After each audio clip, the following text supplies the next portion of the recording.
Welcome to Coupar Angus Institute of Technology, one of the most innovative training institution in private sector. We are proud to hold a unique market position with over 56,000 students, 1,600 plus courses, state-of-the-art online learning management system, 365 days a year student support, 24/7 online forum and highly qualified faculty. My name is Rebecca and today we will have a quick look on our online learning management system, which is usually referred as ePortal. We will also discuss how to get maximum benefit from the system. So, let's get started. First of all, visit our website, which is www.couparangus.com.o, and from the top menu click on ePortal. This will bring up a login page. Type in your username and password and then click submit. If you like, you can bookmark this page for future reference. Successful login will bring up the main page, which is referred as dashboard. What happens if your username and password is incorrect? Please keep in mind, by default your username is your student ID or enrollment number, which looks like 056356. While the default passwords start with first character of your first name in capitals, followed by a dot and then your date of birth in 8 digits format. For example, if I was born on January 1, 1960, my password may look like RO10160.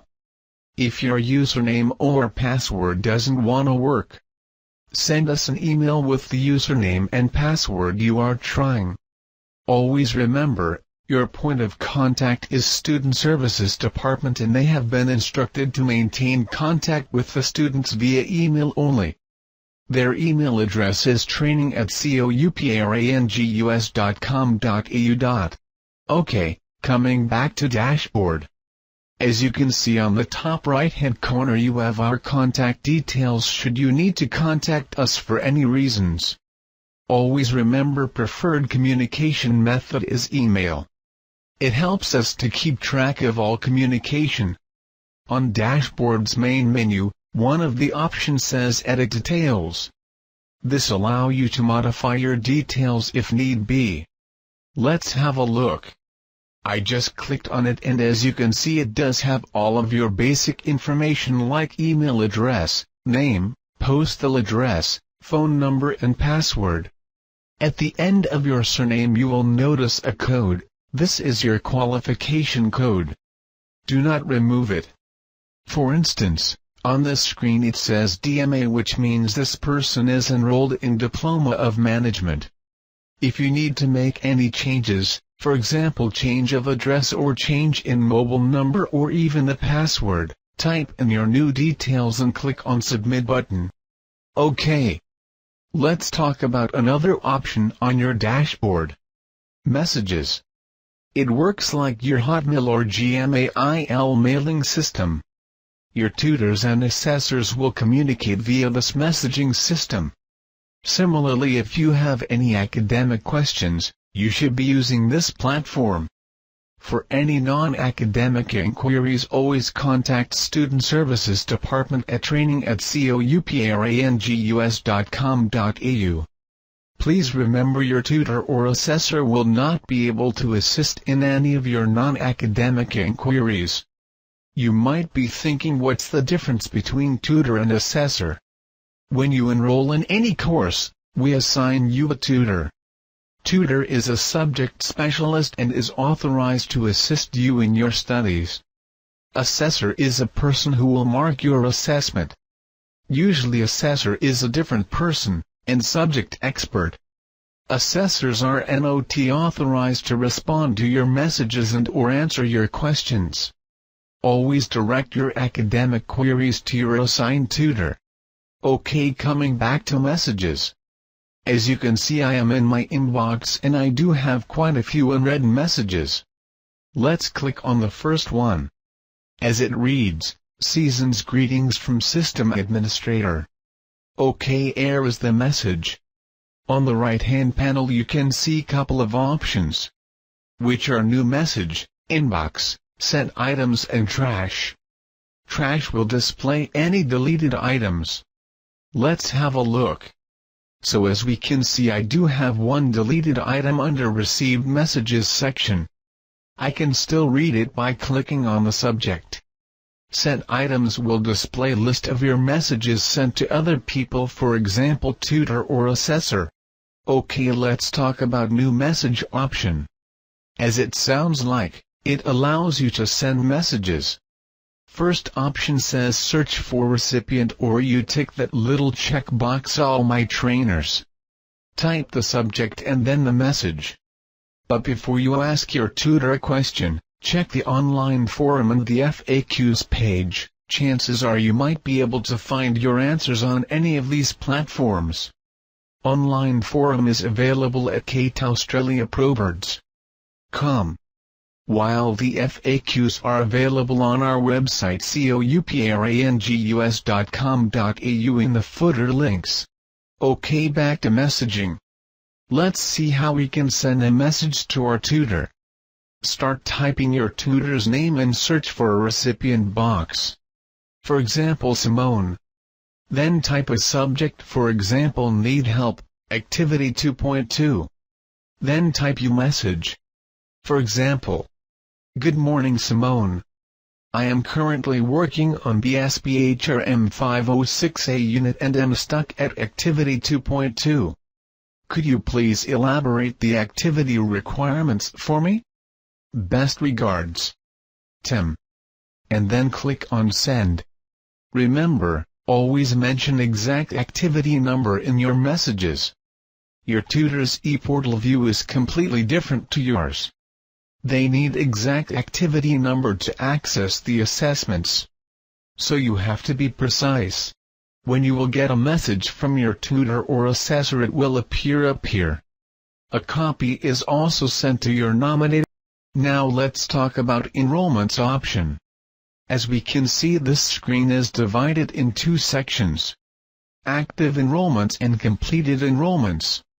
Active enrollment means the unit which I am currently enrolled in and I am still working on it. Completed enrollments section will display all of those units, which I have successfully completed, so far. If you have enrolled in a full qualification and/or enrolled in multiple short courses, please note, we only enroll you in only one unit at a time. On successful completion of this unit you will get the second one and so on. Okay, let's talk about active enrollments. So we can see I am currently enrolled in a unit which is labeled as BSBHRM 506A, then it says 0%, which is my progress bar. As soon as I'll progress on my activity/assessment question, this progress bar will display my status. Next column says type, and underneath it displays full. It means that I'll be doing this particular unit in full online mode. Status column will either say in progress or submitted. Due date will display the deadline, if any, for submission of this assessment. Then we have my trainer name, and the last column says action, and we have a link saying submit. Clicking on this link means you have completed your full assessment and would like us to mark it. Please keep in mind, DONOT submit your assessment until your progress bar displays 100% completion.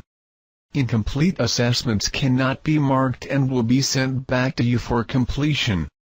Very important thing to note, you get maximum of 3 attempts to submit your assessment.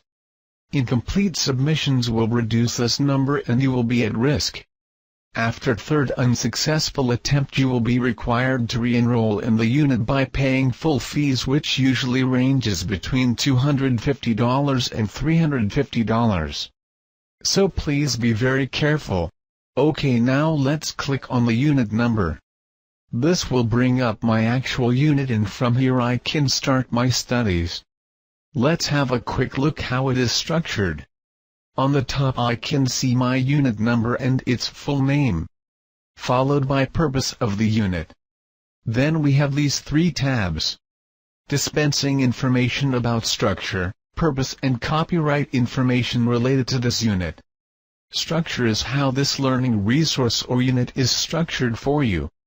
As we can see, number 1 learning support materials, then number 2 assessment tools, then number 3 competency review tool. Now let's match them up. Learning support materials. If you have a look on the right hand side, this is your learning support material, section 1, section 2 and section 3. These are your actual learning resources that you need to read and understand what these topics are. Then assessment tools. All of these are your assessment tools. Depending on the size of the unit, there may be 10 assessments or could be only 5 or 4. Then we have competency review tools. They are not part of your assessment but provide some referencing and mapping information. Supplementary information allows you to upload any additional evidence or assessment-related documents which you are unable to upload anywhere else. OK. To commence the studies, let's click on section 1 at right-hand panel. Let's click on section 1. This is your first page, first slide. First slide always explains performance criteria. Performance criteria is what we expect from you or what you can expect after studying this particular section. For this section, Develop Recruitment, section Induction Policies and Procedures, we have 6 performance criterias. Number 1, read out what it says for that unit. Number 2, read out what it says for that unit. Number 3, read out what it says for that unit. Number 4, read out what it says for that unit. Number 5, read out what it says for that unit. Number 6, read out what it says for that unit. All of your reading material is laid out in page-by-page mode. You can click on Next and Back buttons to navigate. Once you are comfortable with the text, you can go to the assessment tools where it says Section 1 Activities, click on it. Here we have some questions and a text box for your answers. Very simple, it's an open book exam. You can open up another tab, access your reading material and start answering these questions. Always click on Save button at the end of this page. This button saves your answer on our server but doesn't send it to your tutor or assessor. Let's have a look at section 2. Again, same thing, a new topic, read topic, and again it explains about performance criteria. This time we have 1, 2, 3, 4, 5, 6, 7, 8. Now section 2 activities. Same pattern, section 3 activities, written oral questions, and finally the projects. As you can see, there is an upload button. It means assessment is expecting you to create a file and then upload it here. In some units you will find a project, which requires practical demonstration. This means that you are required to organize a practical demonstration at your workplace at your cost. If you are able to do it, that's fine. Otherwise you can request your tutor to send you a replacement task. Replacement task requests should be sent to your tutor when you will commence work on Project 1, not any earlier than that. There are some guidelines available on our FAQs page and online forum in relation to practical demonstration projects. Check them out. Once you have completed your assessment and on your dashboard progress bar displays 100% and you are satisfied with your answers, you can submit your assessment for marking. Marking may take up to 10 working days. If you are enrolled in a qualification or multiple short courses, a new unit will be allocated so that you could continue your work while waiting for your submitted assessment to be marked. Your assessor will check each and every question and will give you a feedback if any question requires rework. Do not get offended with the feedback and do not argue, it's part of your learning.